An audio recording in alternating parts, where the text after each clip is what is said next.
Ladies and gentlemen, welcome to this week's episode of Radio Free Professional Wrestling. Is anybody in the mood for a muffin? Hey, Jake, have you read any good reviews about a muffin place in Chicago by chance?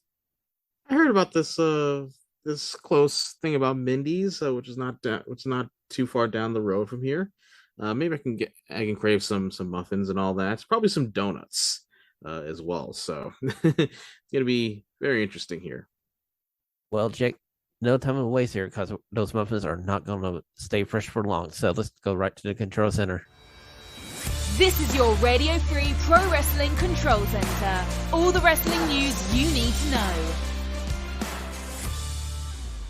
Well, ladies and gentlemen, starting out the control center this week, do you remember the first episode of Monday Night Nitro? It was held in the Mall of America. So we have this new independent company called First Wrestling, and they held a event 27 years to the actual day of the first Monday Nitro inside Mall of America. And this is on Fight TV. You can order it for $12.99. The crowd looks pretty good. And the main event of this card is like RVD versus Dante Martin. And yeah, this card featured a lot of big names such as Rob Van Dam, Orange Cassidy, Ethan Page, Dante and Darius Martin, Colt Cabana, and Effie. It was under the banner of Saturday Night Nitro. The Bloomington, Minnesota venue was sold out for the show. And looking at the pictures, it looked pretty sweet. I mean, it was a full crowd. A lot of people seem to be enjoying themselves. Let me ask you this, Sean.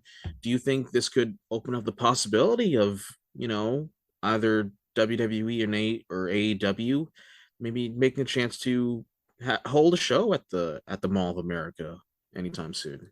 To me, when I saw this, it just brought back nostalgia because I remember watching the very first Nitro on TV on TNT.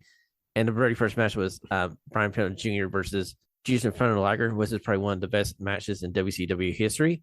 It would be awesome if you see AEW or WWE take a chance and do a show from a venue like the Mall of America. I doubt we'll see it from the two major companies, but for this weekend, it was kind of cool to see some nostalgia. It would be pretty cool to bring at least some freshness, as opposed to the every week look from either the companies as far as how they present their show, the production value. But it'll be, yeah. I mean, I hope this opens the chance though, because I would love to see wrestling come back to the Mall of America like they did in the first ever Nitro.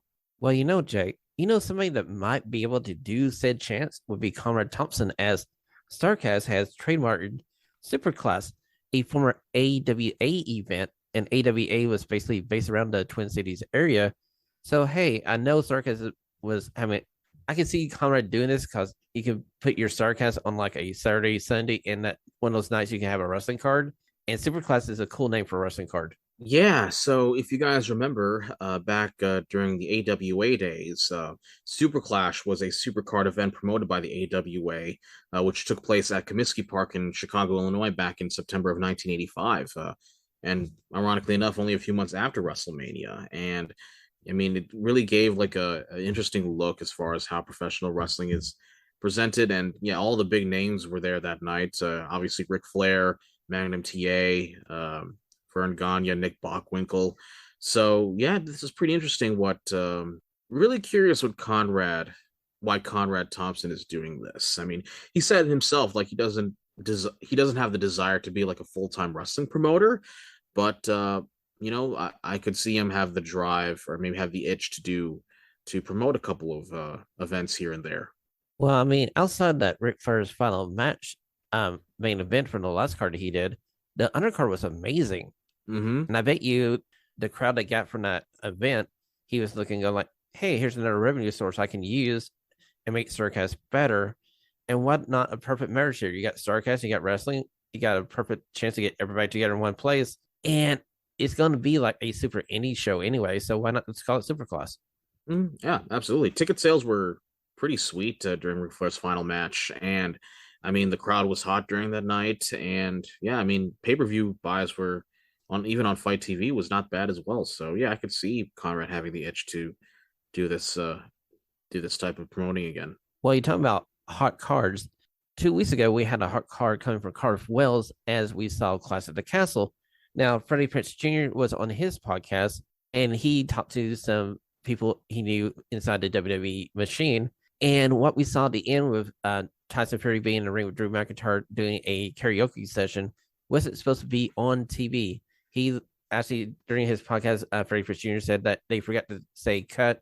They didn't fade to black after Roman showed the titles in victory. And we had this weird segment where Drew gets up. He feels no effects from the match he had, and he's not really too upset about losing the title. And he just helps Tyson do a karaoke segment. It's interesting that he mentioned that. Yeah, I mean, look, to quote here from Freddie Prince's Spotify podcast, he mentioned that the end of the match was weird because they forgot to say cut, and he asked a couple of people. They left the feed running, and all of a sudden, Drew was feeling good. I mean, I did think watching back that event, it was kind of interesting that they did not end the show with Roman on the ramp, just like celebrating his win, being the badass that he is. So yeah, it was like it was pretty interesting that he made that remark. Yeah, I mean, also the podcast's co-host Jeff Dye, it's mentioned that he shared that sentiment as well. It felt like some weird house show. It was really corny, but it's they sent the crowd home happy during that night, so can't blame them. No. I mean, it was just kind of, I want to say a happy accident. It kind of left everybody kind of going like, okay, cool, fine. I mean, I just had a few questions that during this segment, I was waiting for like Tyson to turn on Drew or Drew to turn on Tyson. Then I got thinking, you know what? They're just trying to send the crowd home happy after seeing Drew not win the title. So, hey, that's okay. Let's go into our final news story of the week, as Vampiro has decided to call it a career, as he's going to end his wrestling career in 2024. He's been wrestling mostly for CMLL and AAA in Mexico. The last time I seen Vampiro wrestle was back when Lucha Underground was a thing, and he had that amazing match with Pentagon Dark. Mm-hmm. If you remember that. Yeah, definitely remember that. Vampiro had some ups and downs in the last few years. All thoughts to him converting to a healthier lifestyle, and has helped his struggles. His own health struggles. Vampiro worked hard to get into shape for a return to the ring with AAA earlier this year, and at 55 years of age, like he's been considering it for a while, and then before finally announcing an official date to call it quits. So yeah, I mean, by December 2024, he's gonna have his final match, and all thoughts and prayers going to him now, and looking forward to what he has in store with his retirement tour. Exactly, Jake. I remember seeing Vampiro for the first time in WCW, and I felt like they left so much money on the table with this guy because he was such a enigmatic character. He was kind of like a darker version of Sting. And for a while there, they had him as a tag team, and they led into that feud and the infamous match where Sting fell off the top of the thing as he was burning. But outside of that, I felt like Vampiro was one of the people they could have pushed higher in the card before the dying days of WCW. Mm-hmm. Yeah, exactly. Which rivals would you like to see Vampiro clash with one more time in the ring? I don't know if they can do this. I don't know if AEW will let them do it, but I feel like the final match should be against Pentagon Dark. That would be pretty interesting. I mean, who knows? I mean, AEW still has their relationship with AAA, so I really hope that would be a good idea for them to, bring Pentagon and Vampiro together in the ring. Ladies and gentlemen, that has been your control center for this week's episode of Radio Free Professional Wrestling. We are going to slide over to our Stunning 6 questions. It's time for the Stunning 6 questions. All the whys and what have they done now? Hopefully Shawn and Jake can figure it out. Okay, Jake, first stunning question.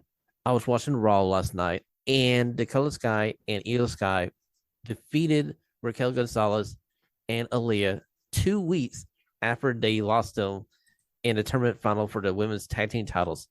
Do you believe that Sky and Kai should have won the titles 2 weeks ago? Absolutely. I mean, I thought it was a missed opportunity for them to not win it off the bat, and they I mean, the crowd had a really decent reaction to both those gals, and I really like Io Sky is one of my favorite right now. love seeing her work, and yeah, it's like to this day, I still it's still baffling to me. What I took out of this match was that how are we supposed to take Aaliyah serious? I just realized that she doesn't have her own theme or music, or it's just really weird, and yeah, I just don't enjoy seeing her work at all. Jake, she has been in NXT forever, and I don't see her improving in ring whatsoever. Exactly. And if you watch that match back from Monday Night Raw, if you see the finish, that finish was kind of clunky. Exactly. It was pretty clunky, and then she had all this time. Like, how long was she in NXT? Like several years, and didn't see. Well, first of all, I hardly even saw her in it. See her in it. I've hardly even saw her in NXT because I've been watching on the when back in the network days. I used to watch like every week, and didn't even see her that much. So it's just amazing, like amazing that she has not improved at all uh during her time there. I mean, I was just confused watching the end of this match. I'm going like, there's no way they're going to defeat Kai and Sky with this other tag team because they already lost them once 2 weeks ago. But then winning these titles, it's like how taking this title back to a team. You want to make this title mean something. We've been on this mission of making all the titles mean something. And here we go. We have a 2 week title reign. Yeah, exactly. Just to only to only to go back to being up against Bliss and Asuka, and yeah, I mean at this point I just want to see Sasha and Naomi come back and bring some legitimacy back onto the women's tag division, because it's just awful to see right now. Well, we might be getting a match that a lot of people might enjoy better than that, as later on in that episode of Monday Night Raw, we saw Bianca Belair issue her challenge to anybody to come down to the ring. Sonya Deville came out for a short match. Bianca Belair took care of her. And after that, Bayley came down and had a war of words with Bianca Belair.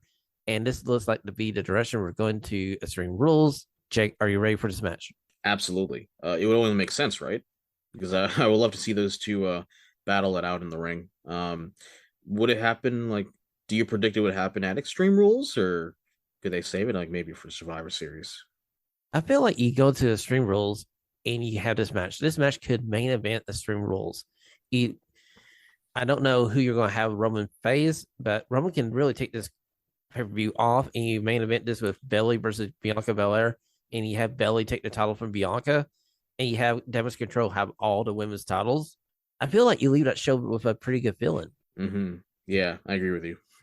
Okay, we're going to slide over to our third stunning question of the week. We're going over to AEW because last week MJF made his triumphant return to AEW Dynamite, and he started off being a babyface to this Buffalo crowd, but it was all a beautiful work as John Moxley comes out and goes like BS MJF, and the true MJF came back, and this battle between Moxley and MJF in the War of Words was beautiful to watch.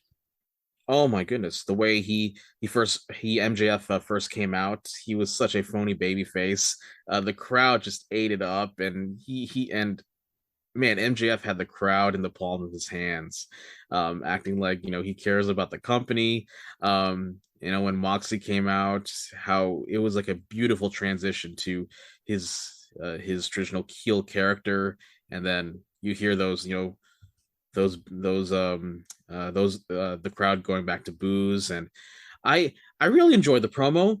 I don't think it needed a lot of those like WWE mentions, to be honest with you, like mentioning Nick Khan, Triple H, and all that. It's like, yeah, it was a really good promo from him, but I really hope this won't be the norm for MJF going forward. Like, I would just like to see him just run down his opponents, people in the crowd, and I don't think he needs to just constantly bring up WWE.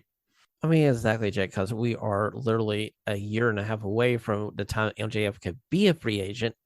I said if we were in the fall of 2023 and we had this promo then, yeah, go ahead and announce all that, because, I mean, you can make the fans believe, oh, he might take the AEW title with him, but we're a year and a half out. We know this ain't going to happen. Yeah, exactly. But yeah, it's pretty interesting. But I gotta ask, man, who would you like to see? Because MJF has the chip right now for the world title, who would you like to see him face at the end, probably at the end of this tournament? To me, if I would like to see some, as much as I love Moxley, last night he had a tremendous, last week he had a tremendous promo on Dynamite, giving out that rah rah speech. It was really authentic. Really felt hard. It was really authentic from the heart. Felt legitimate, felt organic. But to me, to be honest, I would love to see Bryan Danielson bring some freshness into the AEW World Championship.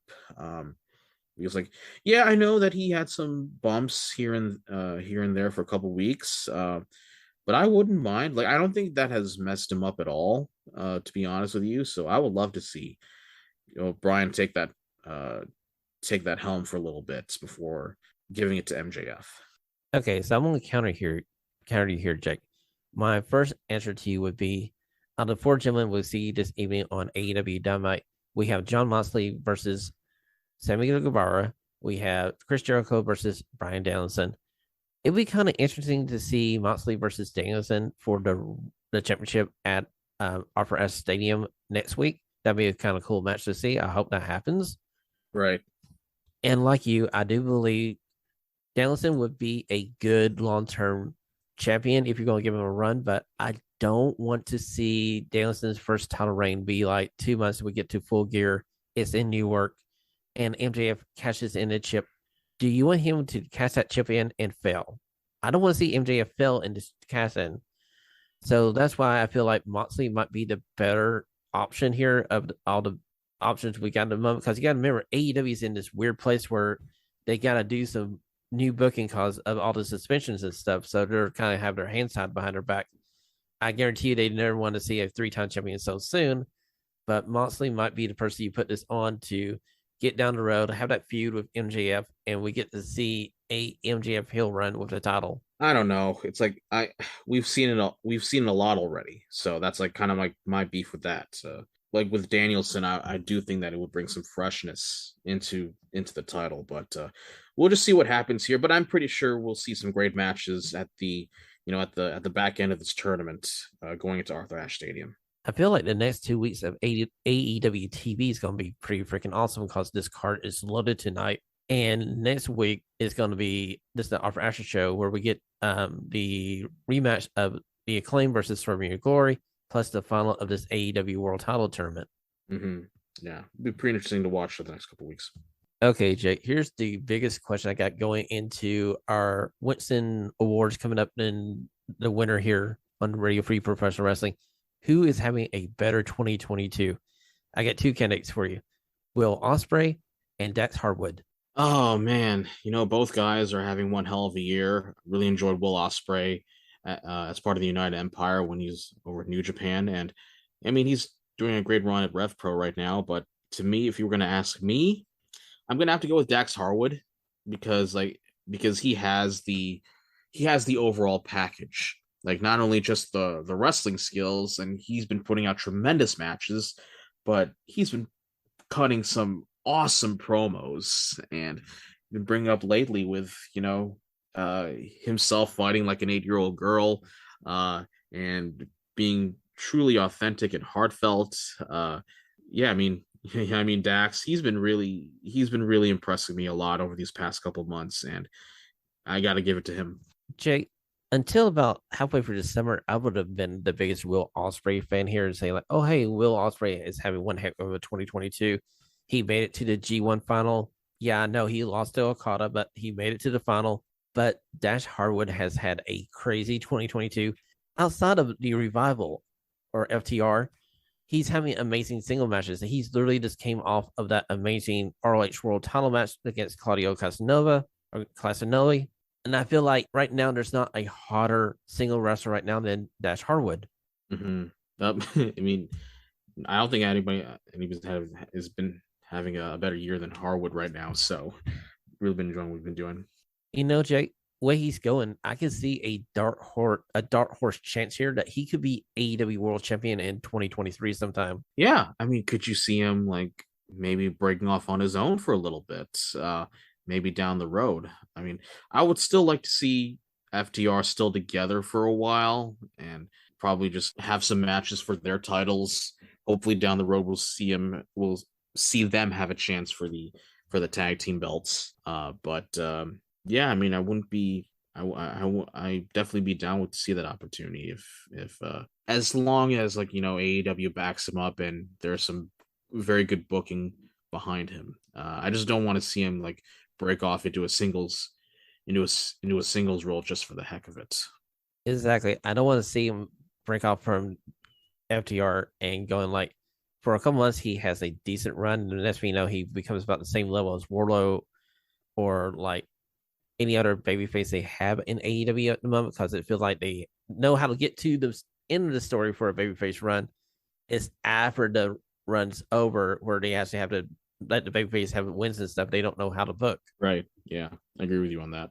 Okay, Jake, our fifth stunning question, as is reported that the WWE does not want to see Roman Reigns lose his title in 2022. Do you want to see Roman Reigns on a run that could be as close as we can get to a run with George or Bruno Santino run? Because I doubt we're going to ever see a run that's near Hulk Hogan's length of WWF run. But Roman right now is on the biggest run of the modern era. I mean, Roman is still hot right now. I don't want to tamper that. I wouldn't want to tamper that title run right now. I could see it happen in 2023. If it were me, like if Cody's going to come back, I would just save it for him. For WrestleMania, I could see a spot where Cody would come back at the Royal Rumble, win the match, and could see. I would love to see him and Roman Reigns battling out at the main event of WrestleMania next year. But there's still that option out there in the background that maybe we'll see Roman versus The Rock. We can't leave that out as of yet, so we don't know what's going to happen with that. Could we still see that happening? I guess so. Depends on Dwayne Johnson's schedule.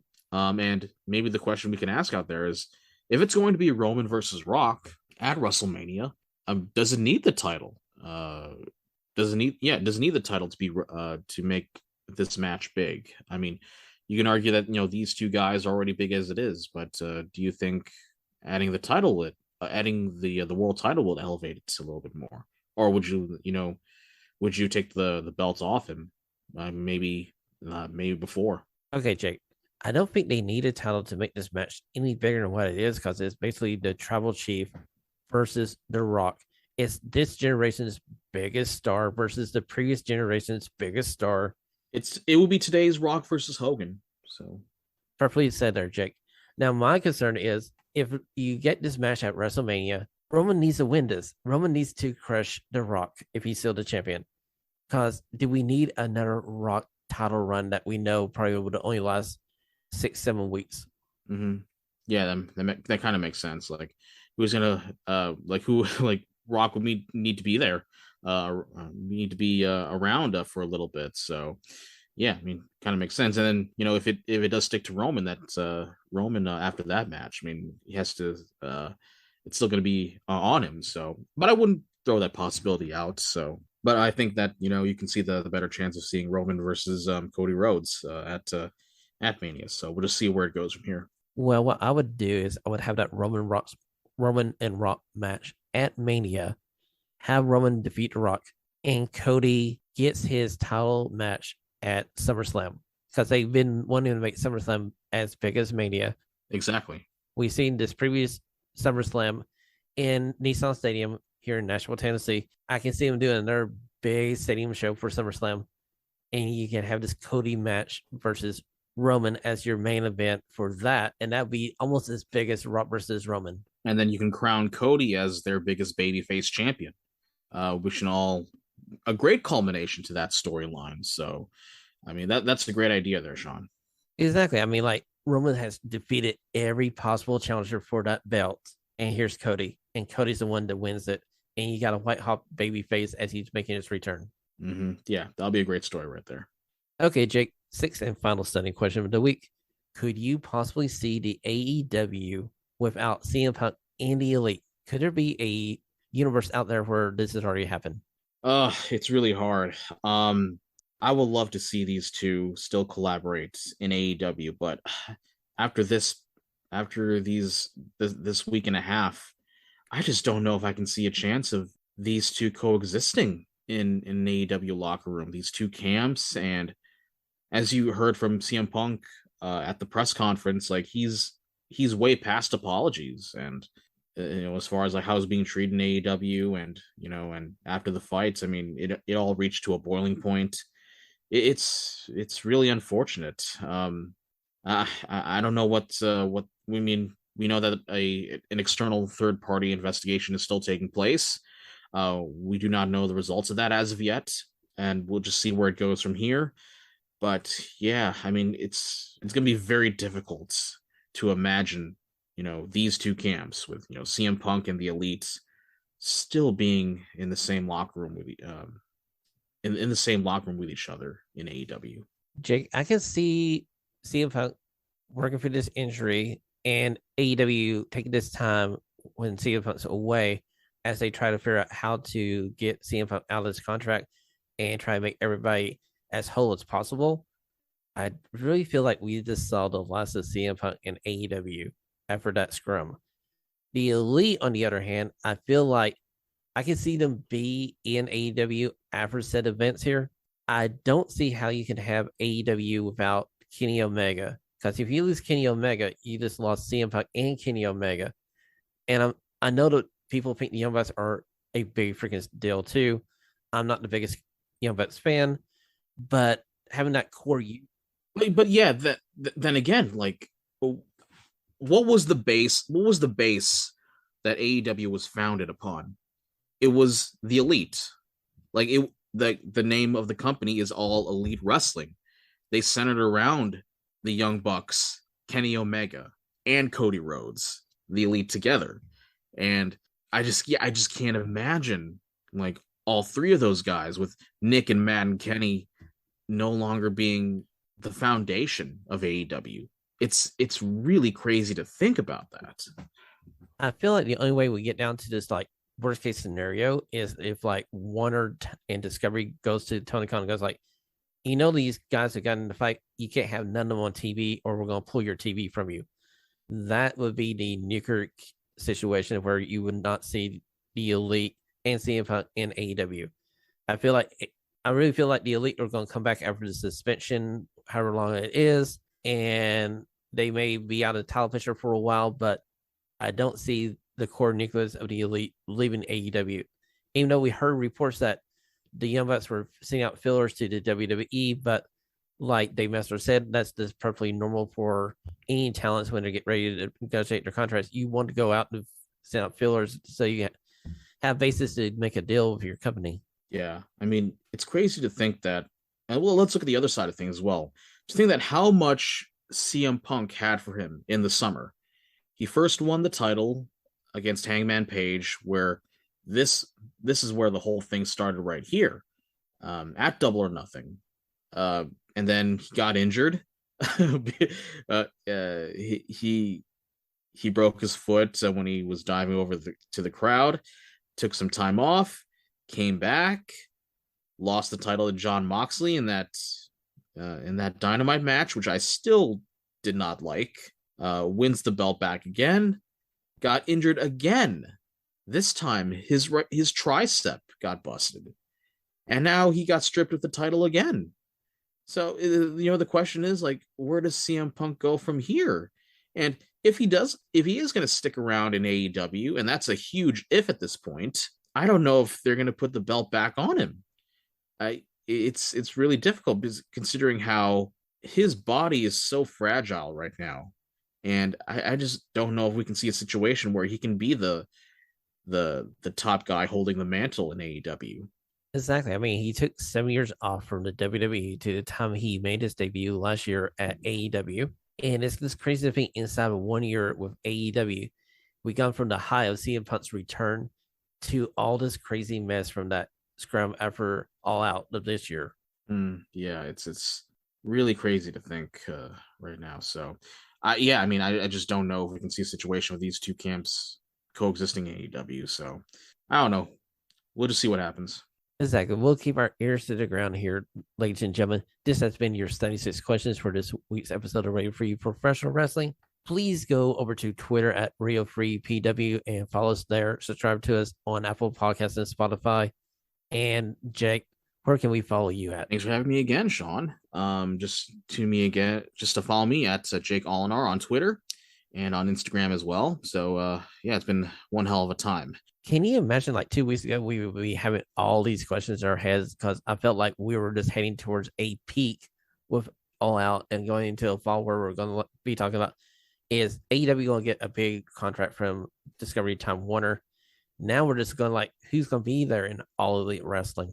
Yeah, I mean, AEW has a lot of stuff going on right now. They're in a tough spot. I really hope that Tony Khan will take the time to press the reset button and just to finally take control of his locker room and finally be the boss. I mean, I love the friendly boss. I love him, supporting his wrestlers, but at some point a line has to be drawn. And this is the chance for him to, just to take control of his company, take a deep breath for his roster, take the time to talk to his talent, and just move forward. Ladies and gentlemen, until we see you next week on Radio Free Professional Wrestling, Jake, ladies and gentlemen, have a stunning week. Woohoo, brother. This is Sergeant Arms of Christina on behalf of the guys. Thanks for listening to today's show. Please head over to Apple Podcasts and leave a 5-star rating and a review. Until next time, the liberation continues.